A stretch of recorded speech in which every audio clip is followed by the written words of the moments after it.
Assalamualaikum and hello friends, welcome back to my channel Noorjahan's Daily Life. இன்றைக்கி நம்ம ஒரு recipe video பார்க்கலாம் friends. சப்பாத்திக்கு சைட் டிஷ்ஷாக அதாவது பொரியல் ரெசிபி எப்படி பண்ணுறதுன்னு பார்க்கலாம். இன்றைக்கி கேப்சிகம் பொட்டேட்டோ வச்சு ஒரு பொரியல் எப்படி செய்கிறதுன்னு பார்க்கலாம். வீடியோ ஸ்கிப் பண்ணாமல் ஃபுல்லாக பாருங்கள் ஃப்ரெண்ட்ஸ். இப்போ வாங்க வீடியோக்குள்ளே போகலாம்.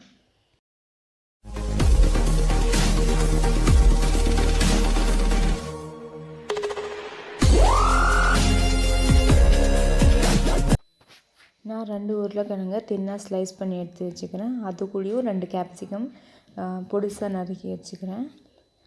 ஒரு வெங்காயத்தை ஸ்லைஸ் பண்ணி எடுத்து வச்சுக்கிறேன் ஃப்ரெண்ட்ஸ். இது 3 தான் தேவையான பொருட்கள்.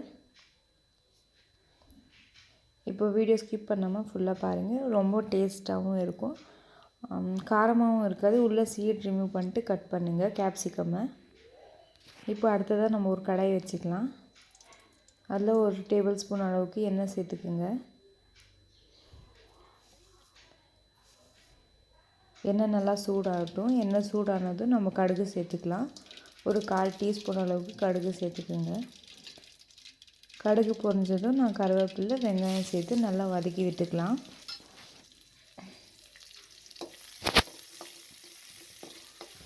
வெங்காயம் ஓரளவுக்கு வதங்கினா போதும், ரொம்ப வதங்கணும்னு இல்லை.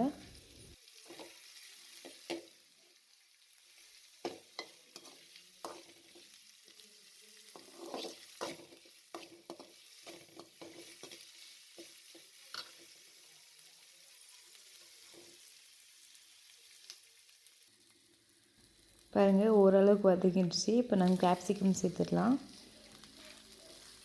கேப்சிகம் சேர்த்து ஒரு 2-3 நிமிஷத்துக்கு நல்லா வதக்கிக்குங்க. தண்ணி எதுவும் சேர்க்க தேவையில்லை இந்த ஸ்டேஜில். அந்த எண்ணெயிலே நல்லா வதக்கிக்குங்க. பாருங்கள், ஓரளவுக்கு ஒரு 20% வதங்கிடுச்சு.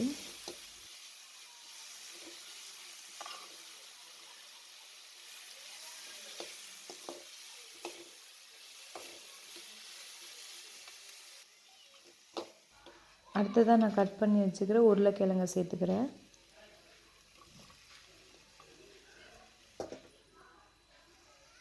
சேர்த்து நல்லா மிக்ஸ் பண்ணி விடுங்க.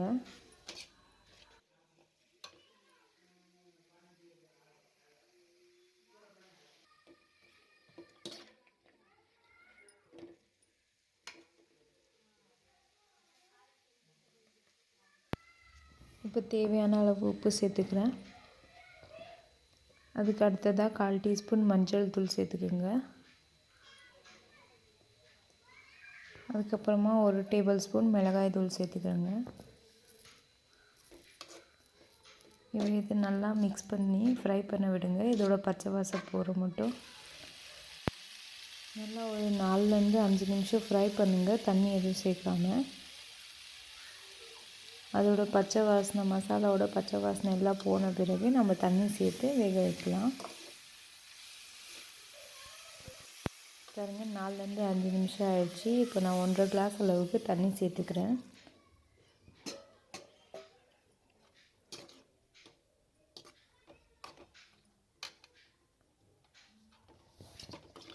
இப்போ இது நல்லா ஒரு கொதி வரட்டும். பாருங்கள், இந்த அளவுக்கு தண்ணி இருந்தால் போதும். பாருங்கள், ஒரு கொதி வந்துடுச்சு. இப்போ நம்ம உப்பு காரம் எல்லாம் கரெக்டாக இருக்கான்னு செக் பண்ணிட்டு மூடி போட்டு வேக விடலாம். பாருங்கள், நான் மூடி போட்டு வேக விட்டுறேன். சிம்லேயே வச்சு வேக விடுங்க. இப்போ நடுவில் கிளறி விட்டுனே இருங்க. பாருங்கள், ஓரளவுக்கு தண்ணி இசுத்துடுச்சு.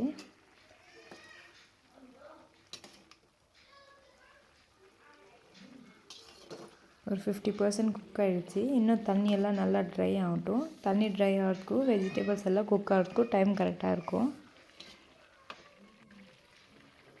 இப்போ திருப்பியும் மூடி போட்டு நம்ம வேக விடலாம்.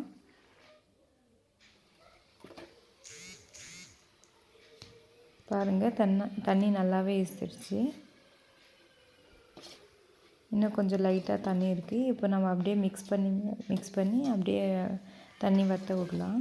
நல்லா ட்ரை ஆகட்டும். நீங்கள் சப்பாத்தி கூட சாப்பிட்றதா இருந்தால் இந்த ஸ்டேஜில் நீங்கள் ஆஃப் பண்ணிக்கலாம். நீங்கள் ரைஸ் கூட ரசம் ரைஸ் இல்லை கர்ட் ரைஸ் கூட சர்வ் பண்ணுறதா இருந்தால் இன்னும் ஃபுல் ட்ரை ஆகிற வரைக்கும் குக் பண்ணுங்கள்.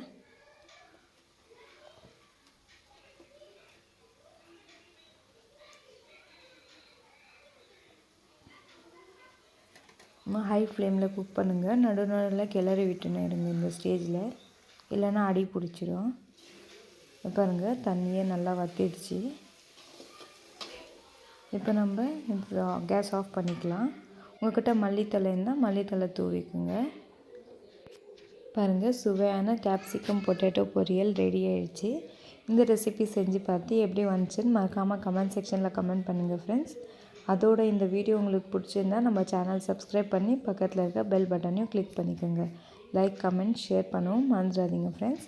இன்னொரு இன்ட்ரெஸ்டிங்கான வீடியோவில் பார்க்கும் வரை எல்லாருக்கும் அல்லாஹ் ஹாஃபிஸ். வீடியோ பார்த்த எல்லாருக்கும் ஜஸாக்கல்லாஹு கைரன். தேங்க்யூ. நம்ம சேனல் பற்றி ஏதாவது ஃபீட்பேக் இல்லை சஜஷன்ஸ் இருந்துச்சுன்னா மறக்காமல் நீங்கள் கமெண்ட் செக்ஷனில் கமெண்ட் பண்ணுங்கள் ஃப்ரெண்ட்ஸ். நான் சேஞ்ச் பண்ண ட்ரை பண்ணுறேன். தேங்க்யூ.